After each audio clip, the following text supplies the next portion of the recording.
भक्तों, आज की इस वीडियो में हम श्रवण करेंगे श्रीमद् भगवद गीता का 13वां अध्याय एवं उसका महात्म्य।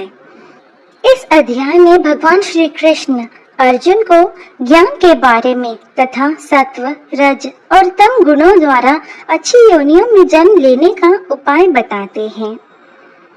इस अध्याय के पाठ से जो पितर न बनकर अन्य योनियों में भटक रहे हैं, उन्हें मुक्ति मिलती है। आइए श्रवण करें, परंतु उससे पहले हमेशा की तरह ओम नमो भगवते वासुदेवाय लिखकर अवश्य कमेंट करें, क्योंकि यह मंत्र पितृ दोष निवारण के लिए सर्वोत्तम है। यदि यह वीडियो आपको अच्छी लगे तो लाइक करना ना भूलें, और यदि आपने अभी तक हमारे चैनल को सब्सक्राइब नहीं किया है तो अभी सब्सक्राइब कर दें। ओम नमो भगवते वासुदेवाय। श्रीमद् भगवद गीता 13वां अध्याय। क्षेत्र क्षेत्र के विभाग योग। ज्ञान सहित क्षेत्र क्षेत्रज्ञ का विषय। अर्जुन ने पूछा, हे केशव, मैं आपसे प्रकृति एवं पुरुष, क्षेत्र एवं क्षेत्रज्ञ और ज्ञान एवं ज्ञान के लक्ष्य के विषय में जानना चाहता हूँ। श्री भगवान बोले, हे अर्जुन, यह शरीर क्षेत्र जैसे खेत में बोए हुए बीजों का उनके अनुरूप फल समय पर प्रकट होता है, वैसे ही इसमें बोए हुए कर्मों के संस्कार रूप बीजों का फल समय पर प्रकट होता है, इसलिए इसका नाम क्षेत्र ऐसा कहा है। यह शरीर क्षेत्र इस नाम से कहा जाता है और इसको जो जानता है उसको क्षेत्रज्ञ इस नाम से उनके तत्व को जानने वाले ज्ञानी जन कहते हैं।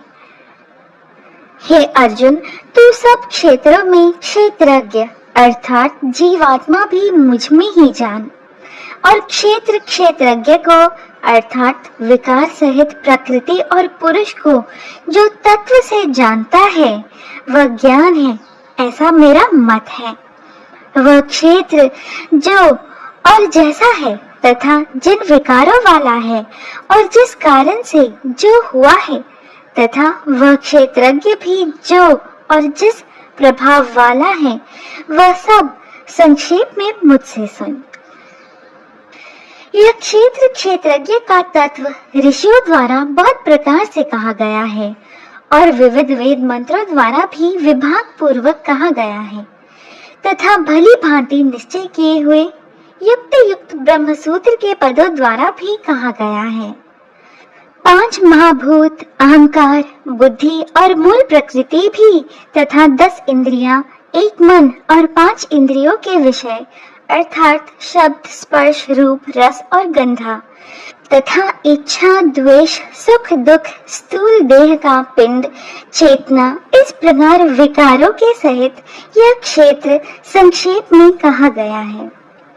श्रेष्ठता के अभिमान का अभाव, दंभाचरण का अभाव, किसी भी प्राणी को किसी प्रकार भी न सताना, क्षमा भाव, मन वाणी आदि की सरलता, श्रद्धा भक्ति सहित गुरु की सेवा, बाहर भीतर की शुद्धि, अंतःकरण की स्थिरता और मन इंद्रियों सहित शरीर का निग्रह, इस लोक और परलोक के संपूर्ण भोगों में आसक्ति का अभाव और अहंकार का भी अभाव, जन्म, मृत्यु, जरा और रोग आदि में दुख और दोषों का बार बार विचार करना, पुत्र, स्त्री, घर और धन आदि में आसक्ति का अभाव, ममता का न होना तथा प्रिय और अप्रिय की प्राप्ति में सदा ही चित्त का सम रहना, मुझ परमेश्वर में अनन्य योग द्वारा अव्यभिचारिणी भक्ति, यानी केवल एक सर्वशक्तिमान परमेश्वर को ही अपना स्वामी मानते हुए स्वार्थ और अभिमान का त्याग करके श्रद्धा और भाव सहित परम प्रेम से भगवान का निरंतर चिंतन करना अव्यभिचारिणी भक्ति है। मुझ परमेश्वर में अनन्य योग द्वारा अव्यभिचारिणी भक्ति तथा एकांत और शुद्ध देश में रहने का स्वभाव और विषयासक्त मनुष्यों के समुदाय में प्रेम का न होना। अध्यात्म ज्ञान में, यानी जिस ज्ञान द्वारा आत्म वस्तु और अनात्म वस्तु जानी जाए, उस ज्ञान का नाम अध्यात्म ज्ञान है। अध्यात्म ज्ञान में नित्य स्थिति और तत्व ज्ञान के अर्थ रूप परमात्मा को ही देखना, यह सब ज्ञान है, और जो इसके विपरीत है वह अज्ञान है। जो जानने योग्य है तथा जिसको जानकर मनुष्य परमानंद को प्राप्त होता है, उसको भली भांति कहूँगा। वह अनादि वाला पर ब्रह्म न सत ही कहा जाता है न असत ही।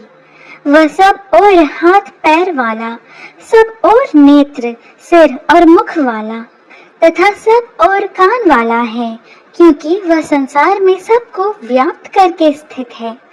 आकाश जिस प्रकार वायु, अग्नि, जल और पृथ्वी का कारण रूप होने से उनको व्याप्त करके स्थित है, वैसे ही परमात्मा भी सबका कारण रूप होने से संपूर्ण चराचर जगत को व्याप्त करके स्थित है।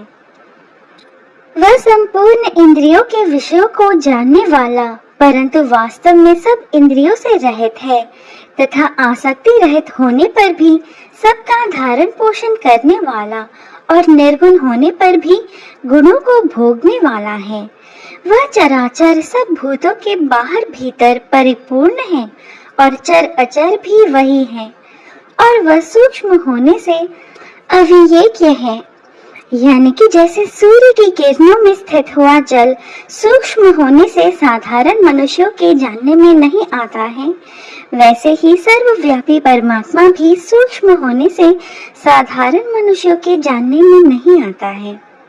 वह सूक्ष्म होने से अविवेक्य है तथा अति समीप में है, क्योंकि वह परमात्मा सर्वत्र परिपूर्ण और सबका आत्मा होने से अत्यंत समीप है, और दूर में भी है, क्योंकि श्रद्धा रहित अज्ञानी पुरुषों के लिए न जानने के कारण बहुत दूर है।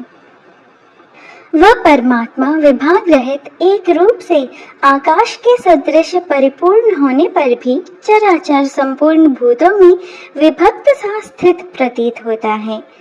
जैसे महाकाश विभाग रहित स्थित हुआ भी घड़ों में पृथक पृथक के सदृश प्रतीत होता है, वैसे ही परमात्मा सब भूतों में एक रूप से स्थित हुआ भी पृथक पृथक की भांति प्रतीत होता है, तथा वह जानने योग्य परमात्मा विष्णु रूप से भूतों को धारण पोषण करने वाला और रुद्र रूप से संहार करने वाला तथा ब्रह्म रूप से सबको उत्पन्न करने वाला है। वह परब्रह्म ज्योतियों का भी ज्योति एवं माया से अत्यंत परे कहा जाता है।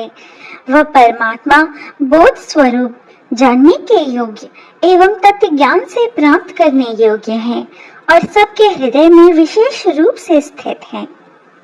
इस प्रकार क्षेत्र तथा ज्ञान और जानने योग्य परमात्मा का स्वरूप संक्षेप में कहा गया है। मेरा भक्त इसको तत्व से जानकर मेरे स्वरूप को प्राप्त होता है। प्रकृति और पुरुष इन दोनों को ही तू अनादि जान, और राग द्वेष आदि विकारों को तथा त्रिगुणात्मक संपूर्ण पदार्थों को भी प्रकृति से ही उत्पन्न जान। कार्य यानी कि आकाश, वायु, अग्नि, जल और पृथ्वी तथा शब्द, स्पर्श, रूप, रस, गंध, इनका नाम कार्य है। और करण यानी कि बुद्धि, अहंकार और मन तथा श्रोत्र, त्वचा, रसना, नेत्र और घ्राण एवं वाक, हस्त, पाद, उपस्थ और गुदा, इनका नाम करण है। कार्य और करण को उत्पन्न करने में हेतु प्रकृति कही जाती है और जीवात्मा सुख दुखों के भोगने में हेतु कहा जाता है। प्रकृति में स्थित ही पुरुष प्रकृति से उत्पन्न त्रिगुणात्मक पदार्थों को भोगता है और इन गुणों का संग ही इस जीवात्मा के अच्छी बुरी योनियों में जन्म लेने का कारण है। सत्व गुण के संग से देव योनि में एवं रजोगुण के संग से मनुष्य योनि में और तमोगुण के संग से पशु आदि नीच योनियों में जन्म होता है। इस देह में स्थित यह आत्मा वास्तव में परमात्मा ही है। वह साक्षी होने से उपद्रष्टा और यथार्थ सम्मति देने वाला होने से अनुमंता, सबका धारण पोषण करने वाला होने से भर्ता, जीव रूप से भोक्ता, ब्रह्मा आदि का भी स्वामी होने से महेश्वर और शुद्ध सच्चिदानंद घन होने से परमात्मा, ऐसा कहा गया है। इस प्रकार पुरुष को और गुणों के सहित प्रकृति को जो मनुष्य तत्व से जानता है, यानी कि दृश्य मात्र संपूर्ण जगत माया का कार्य होने से क्षण भंगुर, नाशवान, जड़ और अनित्य है तथा जीवात्मा नित्य, चेतन, निर्विकार और अविनाशी एवं शुद्ध बोध स्वरूप सच्चिदानंद घन परमात्मा का ही सनातन अंश है।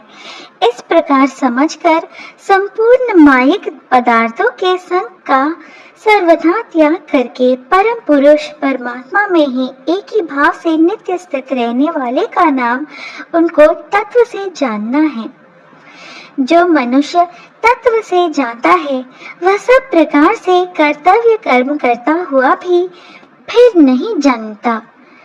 उस परमात्मा को कितने ही मनुष्य तो शुद्ध हुई सूक्ष्म बुद्धि से ध्यान द्वारा हृदय में देखते हैं, अन्य कितने ही ज्ञान योग द्वारा और दूसरे कितने ही कर्म योग द्वारा देखते हैं अर्थात प्राप्त करते हैं।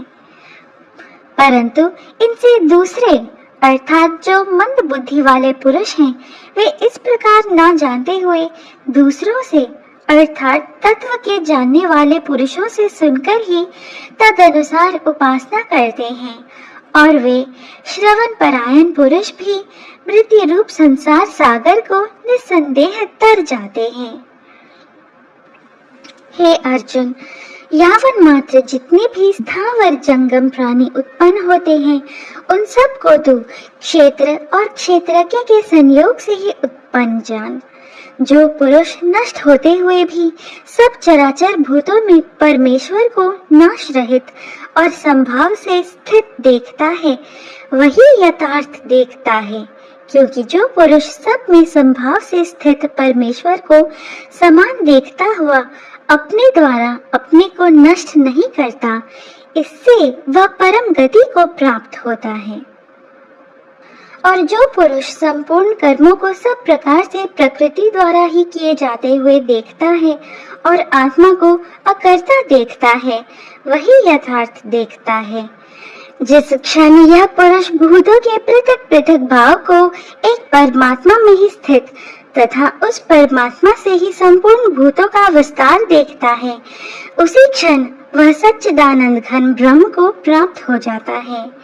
हे अर्जुन, अनादि होने से और निर्गुण होने से यह अविनाशी परमात्मा शरीर में स्थित होने पर भी वास्तव में ना तो कुछ करता है और ना लिप्त ही होता है। जिस प्रकार सर्वत्र व्याप्त आकाश सूक्ष्म होने के कारण लिप्त नहीं होता, वैसे ही देह में सर्वत्र स्थित आत्मा निर्गुण होने के कारण देह के गुणों से लिप्त नहीं होता। हे अर्जुन, जिस प्रकार एक ही सूर्य इस संपूर्ण ब्रह्मांड को प्रकाशित करता है, उसी प्रकार एक ही आत्मा संपूर्ण क्षेत्र को प्रकाशित करता है। इस प्रकार क्षेत्र और क्षेत्रज्ञ के भेदों को, इसमें क्षेत्र को जड़, विकारी, क्षणिक और नाशवान तथा क्षेत्रज्ञ को नित्य, चेतन, अविकारी और अविनाशी जानना ही उनके भेद को जानना है। जो क्षेत्र और क्षेत्रज्ञ के भेद को तथा कार्य सहित प्रकृति से मुक्त होने को जो पुरुष ज्ञान नेत्रों द्वारा तत्व से जानते हैं, वे महात्मा जन पर ब्रह्म परमात्मा को प्राप्त होते हैं। इस प्रकार श्रीमद् भगवद गीता में श्री कृष्ण अर्जुन संवाद में क्षेत्र क्षेत्रज्ञ विभाग योग नामक 13वां अध्याय संपूर्ण होता है। भक्तों, यह है श्रीमद् भगवद गीता का 13वां अध्याय। आइए अब इसकी महात्म्य कथा सुनिए। श्रीमद् भगवद गीता के 13वें अध्याय का महात्म्य। श्री महादेव जी कहते हैं, पार्वती, अब 13वें अध्याय की अगाध महिमा का वर्णन सुनो। उसको सुनने से आप बहुत प्रसन्न हो जाओगी। दक्षिण दिशा में तुंगभद्रा नाम की एक बहुत बड़ी नदी है। उसके किनारे हरिहरपुर नामक रमणीय नगर बसा हुआ है। वहाँ हरिहर नाम से साक्षात भगवान शिव जी विराजमान हैं, जिनके दर्शन मात्र से परम कल्याण की प्राप्ति होती है। हरिहरपुर में हरि दीक्षित नामक एक क्षत्रिय ब्राह्मण रहते थे, जो तपस्या और स्वाध्याय में संलग्न तथा वेदों के पारगामी विद्वान थे। उनकी एक स्त्री थी, जिसे लोग दुराचारा कहकर पुकारते थे। इस नाम के अनुसार ही उसके कर्म भी थे। वह सदा पति को कुवाच कहती थी। उसने कभी भी उनके साथ शयन नहीं किया। पति से संबंध रखने वाले जितने लोग घर पर आते, उन सबको डांट बताती और स्वयं कामोन्मत्त होकर निरंतर व्यभिचारियों के साथ रमन किया करती थी। एक दिन नगर को इधर उधर आते जाते हुए प्रवासियों से भरा देख उसने निर्जन एवं दुर्गम वन में अपने लिए संकेत स्थान बना लिया। एक समय रात में किसी कामी को न पाकर वह घर के किवाड़ खोल नगर से बाहर संकेत स्थान पर चली गई। उस समय उसका चित्त काम से मोहित हो रहा था। वह एक एक कुंज में तथा प्रत्येक वृक्ष के नीचे जा जाकर किसी प्रियतम की खोज करने लगी, किंतु उन सभी स्थानों पर उसका परिश्रम व्यर्थ गया। उसे प्रीतम का दर्शन नहीं हुआ। तब वह उस वन में नाना प्रकार की बातें कहकर विलाप करने लगी। चारों दिशाओं में घूम घूम कर वियोग जनित विलाप करती हुई उस स्त्री की आवाज सुनकर कोई सोया हुआ बाघ जाग उठा और उछलकर उस स्थान पर पहुंचा जहां वह रो रही थी। उधर वह भी उसे आते देख किसी प्रेमी की आशंका से मैं सदा अपने वेद पाठ के फल को भी बेचा करता था। मेरा लोभ यहाँ तक बढ़ गया था कि अन्य भिक्षुओं को गालियां देकर हटा देता और स्वयं दूसरों को नहीं देने योग्य धन भी बिना दिए ही हमेशा ले लिया करता था। ऋण लेने के बहाने मैं सब लोगों को छला करता था। तदनंतर कुछ काल व्यतीत होने पर मैं बूढ़ा हुआ। मेरे बाल सफेद हो गए, आंखों से सूझता न था और मुंह के सारे दांत गिर गए। इतने पर भी मेरी दान लेने की आदत नहीं छूटी। पर्व आने पर प्रतिग्रह के लोभ से मैं हाथ में कुश लिए तीर्थ के समीप चला जाता था। तत्पश्चात जब मेरे सारे अंग शिथिल हो गए, तब एक बार मैं कुछ धूर्त ब्राह्मणों के घर पर मांगने खाने के लिए गया। उसी समय मेरे पैर में कुत्ते ने काट लिया।